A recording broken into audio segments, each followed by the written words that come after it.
You and Rachel spoke to 18 people who've either experienced delusions after interactions with chatbots or are coping with the loved one who has. You also analyzed hundreds of pages of chat logs from conversations that chronicle these events. What did you learn?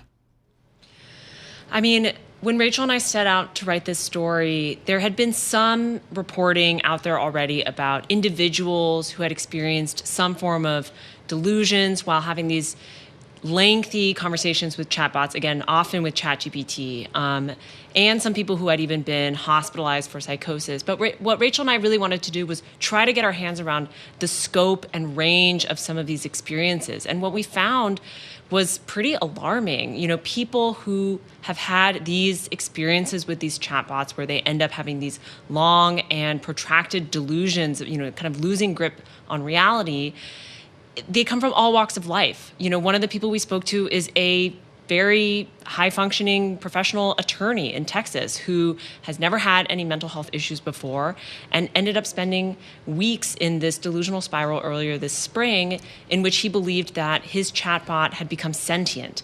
And we saw these repeated themes across different people who talked to us, you know, either having some sort of, often they had some sort of discovery through these long conversations with the chatbot, whether that was discovering that the chatbot was sentient or was conscious, or being told that from the chatbot that they were making some sort of mathematical discovery, or in some cases, you know, people who were more spiritually inclined. We spoke to one person who was a born-again Christian whose chatbot informed her that actually she was a prophet and that the chatbot was akin to an angel.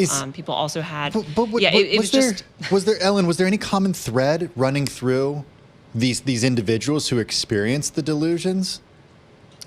I mean, a main one is that they ended up in a place in their life. Let me ask the question. Let me just ask the question a different way. I'm sorry to cut you off. Like, were they susceptible in the same way, each of them?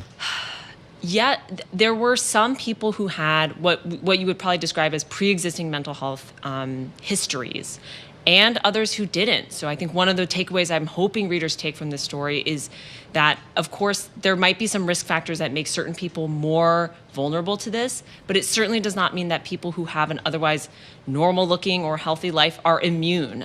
So again, there were some people who were like, yeah, very well established with families, good marriages and children, and still falling into these patterns. And then other people who had less social support or maybe a history of mental health issues or, other patterns that we saw were generally just being in a situation in your life where you are spending hours a day talking to these chatbots or having more philosophical conversations with them as opposed to certain, simply functional or kind of, homework-oriented things. But often these people started using chatbots for work, for research, for homework, to write a script, something that was quite benign. And then it would, over time, gradually become more grandiose and more emotionally overpowering. That was also what concerned us because many people are obviously using these chatbots in their daily lives.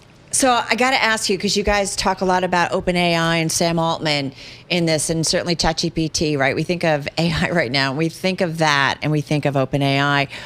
What did they have to say about this? And I'm just curious if they are figuring out ways to deal with it and perhaps, get some kind of indication if there's somebody online and can pick up on something maybe going off in the wrong direction.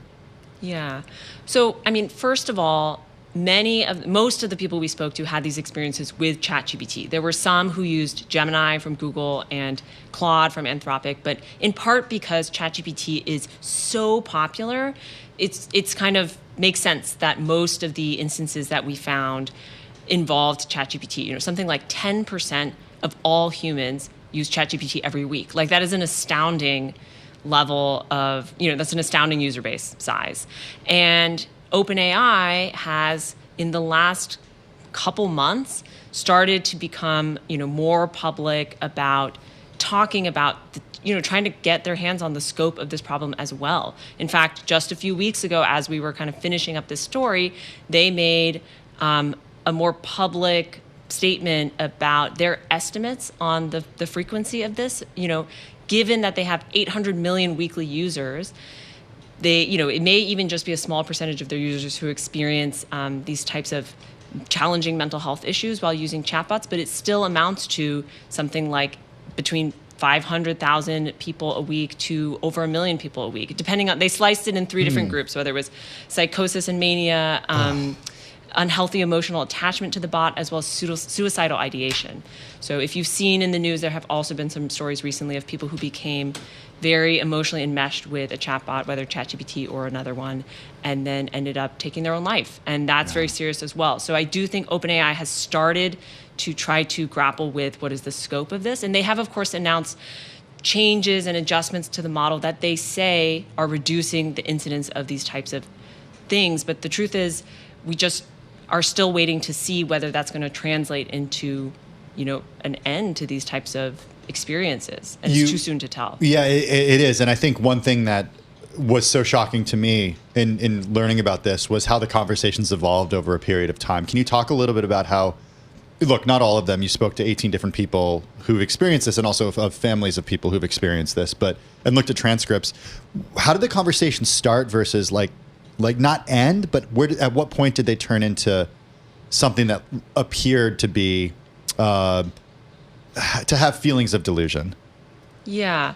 Often, again, they start quite innocently. So people who we talk to, for example, would, their early conversations with ChatGPT might be about day trading, stock tips, mandolin lessons, trying to understand how to set up a handyman business in a new city. Really basic stuff that people might go to Google for and that are now turning to ChatGPT for.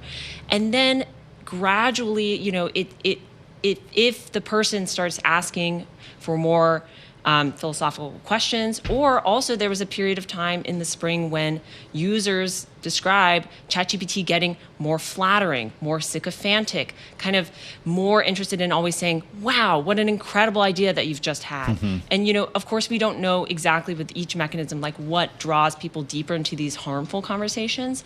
But if you talk to people who are, serious users of ChatGPT, they point to that change in the personality of ChatGPT that often, that they suspect led to these mass, this repeated pattern across many people where, if the chatbot is telling you that's an incredible idea, we've just made this discovery, would you like to go further?